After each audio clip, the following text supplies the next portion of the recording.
Good morning po, Congressman. Magandang umaga, Manong Ted. Opo. Congressman, can you just make it clear lang, ano ba ang naging desisyon kahapon ng komite sa usapin po ng contempt and arrest order? Well, there was a motion that was filed to cite him in contempt. Then that was approved unanimously. Then I've directed the Sergeant of Arms to bring Pastor Apollo Quibroy to the House. And there was an appeal of the lawyer, Attorney Topacio, kung pwede po to give him 3 days to convince Pastor Quibroy, and that would be on Friday. So that was also granted. So the contempt stays, but the implementation of the arrest order will only start on Friday. Okay, so may appeal itong kampo ni Pastor na bigyan si Pastor hanggang Biyernes para sumipot sa hearing o mag-respond lamang perhaps formally dito po sa contempt decision order? To appear before the House. Yun. So, yes. Okay. So, yun po ay, kasi may meeting daw sila today. So, yun ang request nila. So, pumayag naman po mga membro at yung movement po niya si Congressman Johnny Pimentera ay sumang-ayon niya po. Ito ay for us to be able to be consistent from day one, since November 30, the first hearing that we conducted, up to now, this has been 6 hearings in the past 5 months that we've really given them all the leeway and to be able to explain and to justify why the franchise should be retained. Unfortunately, in all those series, we've been inviting Pastor Quibroy, and there was a no-show. He would always come up with reasons kung bakit hindi po siya pwede dumalo sa hearing. Kaya kung due process lang po pag-uusapan, ay mahaba po ang palugi. As a matter of fact, itong last hearing namin kahapon, we even gave him 3 weeks to appear before the committee. But again, on the last minute, on the day before the hearing, we got a letter from Attorney Topacio saying that Pastor Quibroy will not appear for certain reasons, which is unacceptable to the committee. Ano po reason daw doon sa formal letter ni... Well, ang sinasabi po niya ay ay will be zero involved po sa day-to-day si Pastor Quibroy. But ang punto ko ng committee, the subpoena is person-specific. Hindi naman namin sinabing Pastor Apollo Quibroy and his representatives, or his representatives, and/or. It's very clear siya lang. So when we told him already, we informed the authority of passion na dapat ko talaga si Pastor Quibroy kasi siya, sa tingin ho ng Kongreso, siya lang ho makakasagot sa mga katanungan na meron po ang mga membro ng Kongreso. Okay. So, sir, ito ho bang Friday na hearing ninyo? May takda ng oras at sa oras na iyon? No, wala pa ho kami hearing. Okay. Ayun ay tatawag, informan ho tayo ni Atty. Topacio kung ano po ang desisyon. Kung mga karating si Pastor Quibroy o talagang tuluyang hindi na ho siya magpapakita sa Kongreso and fulfill his obligation under the subpoena. So, paano po? Ano ho ba ang disposisyon dito ng inyong komite? So, Friday ang hinihingi ni Atty. Topacio? So, in-inform po niya namin. Tapos pag in-inform po kami, then a hearing can be set. Kasi alam po ninyo, marami pa pong issue na tungkol kay Pastor Quibroy. Hindi naman pong isang resolution yan. Marami pa pong resolution nakabimbing sa committee regarding SMNI and regarding Pastor Quibroy. So he has to answer all of that. That's why his presence is mandated. I think there are 3 or 4 resolutions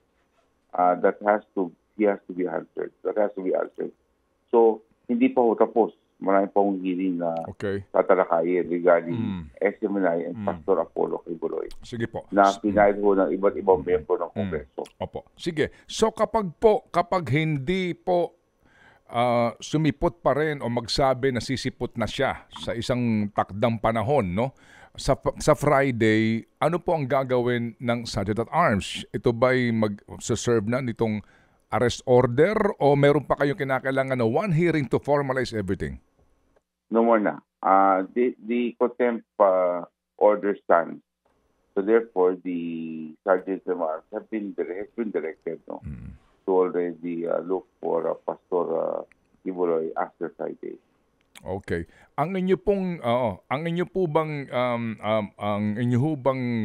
ano sa kanya order ay to appear personally, hindi pa pwedeng via Zoom or ano man pong mga kondisyones na maaring ilatag ni Pastor? Well, the motion and the committee approval was personal appearance. Okay, opo. So, dito po sa kanyang subpoena vis-a-vis the impending arrest order kung mangyayari man, klaro na po na ang desisyon ng committee is to revoke, to pass a law revoking the franchise of SMNI? Yes. That is the committee approval because nga wala akong hindi ko nasasagot yung mga katanungan po namin at hindi yung punta ay nakomplika po yung issue na kung bakit ayaw nyo sagutin yung mga katanungan tungkol sa pag-aari, paglilipat ng mga pagkasali ng ownership na hindi ho na-inform ang Kongreso at yung pagbibigay ng iba't ibang dokumento sa Kongreso at iba namang klaseng dokumento ang binibigay sa SEC. Ayan po ay ilang mga katanungan na kailangan po sagutin. Hindi ko lang po sinasabi lang po mga tanong. Marami pong tanong. Opo. Pero hindi ko pwede pangunahan yung mga membro kung ano pong nasa isip po nila. Opo. Pero yung committee, paano po ito? Ang mangyayari po dyan, may committee report kayo o may pending bill na ngayon sa inyong komite na nagsasabi na binabawi ng Kongreso ang franchise SMNI? There is a bill which was subject to the investigation and one of the reasons why he was being subpoena. And ito po yung napubahan na po ng committee kahapon in front of the representatives of SMNI. And the committee report has been issued for discussion in the plenary. Okay. Opo. So sir, magbabago ho ba kung ang desisyon dito po sa panukalang batas na bumabawi sa prangkisa kung sisipot si Pastor? Hindi ko po pwede pangunahan ng buong Kongreso. Ang akin lang po is, ang pagsipot po niya ay hindi lang po dito sa prangkisa, kundi sa iba't ibang mga bills pa na nakabinbin sa committee ng franchise regarding SMNI. So marami pa akong issue at saka yung kay Pastor Quiboloy. It is best, I think, that he should appear already and answer these questions. So, I'm sure he can also go to the court and do that. Diba? Pero, the franchise was given by Congress. And since Congress was the one that gave it, only Congress can really take it out also. Or ang pwedeng bumawi. Kongreso lang po pwedeng bumawi sa prangkisa na ibigay po sa kanya ng Kongreso. Opo. Sa ngayon po, sir, itong rules ninyo nagsasabi na pwede na kayong agad subpoena kasama na yung arrest order at hindi pa ho kinakailangan mo na dumaan sa show cause order. Wala ho sa kami sa rules po namin yan. Okay, opo. And then, on record po sa hearing ninyo, sino ba may-ari ng SMNI? Well, yun nga ho talaga ang pinagtatanong kasi naka-layering ho. At may maraming naniniwala na ang may-ari pa rin yan ay si Pastor Quiboloy. At they're willing to prove it, no? Pero they would like Pastor Quiboloy to be present. Opo. Sir, dito po kasi sa pangyayaring ito sa SMNI franchise, alam din po naman natin, nagsimula din po mga pagdinig dahil doon sa sinasabi nga po na kanila pong diskusyon doon at balita tungkol kay Speaker Martin Romualdez. dito rin po, ito po yung pinanggalingan ng ilang pong mga resolusyon.